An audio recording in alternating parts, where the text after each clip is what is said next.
Investigative agencies and police in Haryana's Nuh district have arrested a young man on charges of spying for the Pakistani intelligence agency, the ISI. The accused has been identified as Advocate Rizwan, who is the son of Zubair, a resident of Kharkhari village in Tawadu subdivision. According to investigating officials, Rizwan is accused of contacting individuals in Pakistan online and conducting suspicious financial transactions. When the intelligence department became aware of this activity, the accused was put under surveillance. WhatsApp chats, call details, bank transactions and digital evidence were recovered from his mobile phone, leading to his detention. Joining us live on the broadcast is my colleague Sonu Verma with more details on this story. Sonu, अभी हमें पता चल रहा है कि एक ISI suspected ISI spy थे जिनका नाम बताया जा रहा है कि रिजवान है, तो उन्होंने क्या क्या किया है, ये जो डिटेल्स हमारे सामने आ रहे हैं उसके बारे में ज़रा बताइए। शिवानी, बिल्कुल बता दें कि लगातार ISI की लगातार नूह जिले में इस तरह की कार्रवाई मिल रही है। बता दें कि जो इसमें रिजवान था, रिजवान पाकिस्तानी जासूस, क्योंकि पाकिस्तान से संपर्क में रहा था, उनका जो कनेक्शन था वो पाकिस्तान से मिला, जिसमें कुछ उसके फोन से चैटिंग और कुछ वीडियोज कुछ मिले थे, उससे सबूत मिले थे, जिसके आधार पर उनको गिरफ्तार किया गया है। और साथ ही साथ रिजवान के साथ साथ इनके जो दोस्त थे, 6 घंटे बाद मुशर्रफ और परवेज को हिरासत में लिया गया है। वहीं बता दें खुफिया एजेंसी ने कथित जासूसी करने के आरोप में गिरफ्तार किया गया है। एडवोकेट रिजवान के बाद केंद्रीय जांच एजेंसी द्वारा साथ ही एडवोकेट मुशर्रफ के परवेज को 6 घंटे बाद पूछताछ के लिए लिया गया है। वहीं बता दें कि अभी फिलहाल रिजवान के खिलाफ मुकदमा दर्ज कर लिया है और साथ बता दें कि परवेज का जो उसका आपसे पहले भी उसके देशद्रोही का ताड़ू नूह में मुकदमा दर्ज किया गया था। तो इस तरह की 2 कार्रवाई इसमें हुई है, 2 लोगों को गिरफ्तार किया गया है। इससे पहले अगर बात करें तो इससे पहले भी 3 लोगों की इसमें जो पाकिस्तान से संपर्क में रहा था उनको गिरफ्तार किया गया था और अब उसके बाद 2 उनको गिरफ्तार किया गया है। तो कहीं ना कहीं लगातार इस तरह की कार्रवाई जांच एजेंसियां करती आ रही है और अभी बताया जा रहा है कि इसमें और भी लोग अभी शामिल हो सके, क्योंकि अभी जो जांच एजेंसियां लगातार उसमें जांच कर रही, पूछताछ कर रही हैं, उनसे क्या कुछ इसमें और खुलासा हो सकता है। लेकिन फिलहाल 2 लोगों को नूह के रहने वाले हैं, एक जो गुड़गांव में प्रैक्टिस करता था एडवोकेट, जी बिल्कुल सोनू हमारे साथ बने रहे। In fact regarding those details that Sonu Verma is actually providing us, sources have said that some of Rizwan's family members had migrated to Pakistan during the India-Pakistan partition. Subsequently, he frequently traveled to Pakistan. It is suspected that he came into contact with the ISI during this period. Investigative agencies are now investigating how many times he actually visited Pakistan and whom he actually met there. It is noteworthy that espionage cases are steadily increasing in the Nuh region. This is the 3rd arrest this year. Previously, Arman, a resident of Rajaka village, and Mohammad Tarif, a resident of Kangarkha, were arrested on charges of espionage. Both were found to have travelled to Pakistan and had ISI connections there.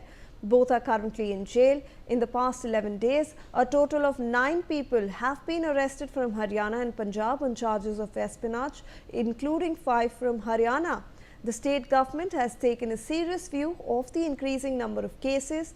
Panchayat Minister Krishan Lal Panwar stated that Chief Minister Nayab Singh Saini has called a meeting of ministers and MLAs in Chandigarh where espionage cases are actually and cyber security will be discussed in detail.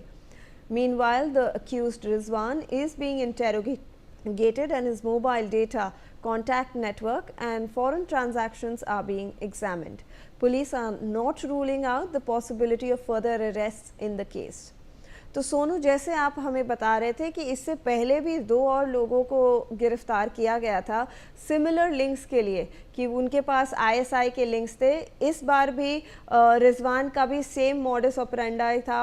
पता चल रहा है कि उसकी जो family थी वो पाकिस्तान में रहती थी, इसीलिए वो कितने बार पाकिस्तान गया है ये भी इन्वेस्टिगेटिव एजेंसीज जानने की कोशिश कर रहे हैं और ये भी निकालने की कोशिश कर रहे हैं कि जो फाइनेंशियल ट्रांजैक्शंस वो कर रहा था वो कैसे कर रहा था, किसको भेज रहे थे पैसे।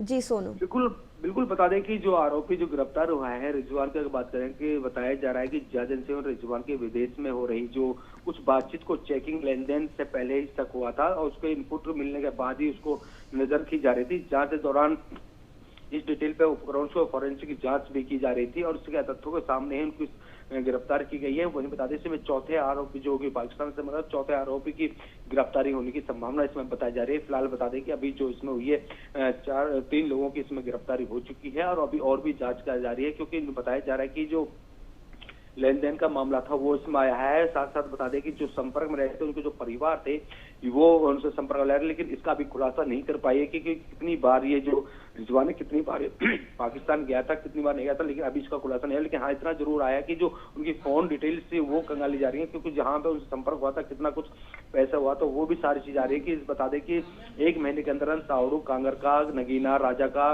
से 2 युवक पाकिस्तान जाकर आईएस के लिए जासूस करने का आरोप में गिरफ्तार किए गए थे और इसी मामले में जांच अभी भी जारी है। रिजवान की गिरफ्तारी के साथ साथ मेवात क्षेत्र में जासूस के मामले में कुल 3 गिरफ्तारी इसमें हो चुकी है और चौथे की अभी हिरासत में लिया है, उसे भी पूछताछ जो अभी बात कर रहे थे रिजवान की बात हम कर रहे थे, जो कि इसका जो रिजवान है उसका दोस्त था परवेज, को भी अभी हिरासत में लिया, उसको भी पूछताछ की जा रही है। तो लगातार इस तरह की कार्रवाई की रही। लगता है कि जो परवेज था उसके खिलाफ भी पहले से ही देशद्रोही कानून ताउडू में मुकदमा दर्ज हुआ है।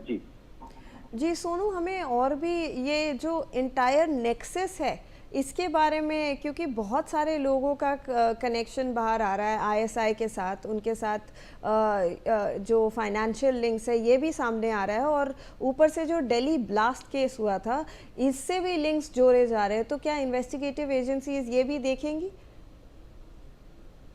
ताकि अभी पुलिस ने इस मामले में कोई अधिकारी को बयान जारी नहीं किया है, लेकिन सूत्रों का कहना है कि जांच बेहद संवेदनशील है और उच्च स्तरीय निगरानी में आगे बढ़ाया जा रहा है। हिरासत में लेके एक वकील की लगातार पूछताछ की जा रही है। वहीं इलेक्ट्रिकल डिवाइस सीज किए गए हैं। फिलहाल पूरे क्षेत्र में गिरफ्तारी का हड़कंप मचा हुआ है। जांच एजेंसियां ये भी पता लगाने में जुटी है कि कोई व्यापक नेटवर्क का हिस्सा है या किसी व्यक्तिगत संपर्क में गलत इस्तेमाल हुआ है।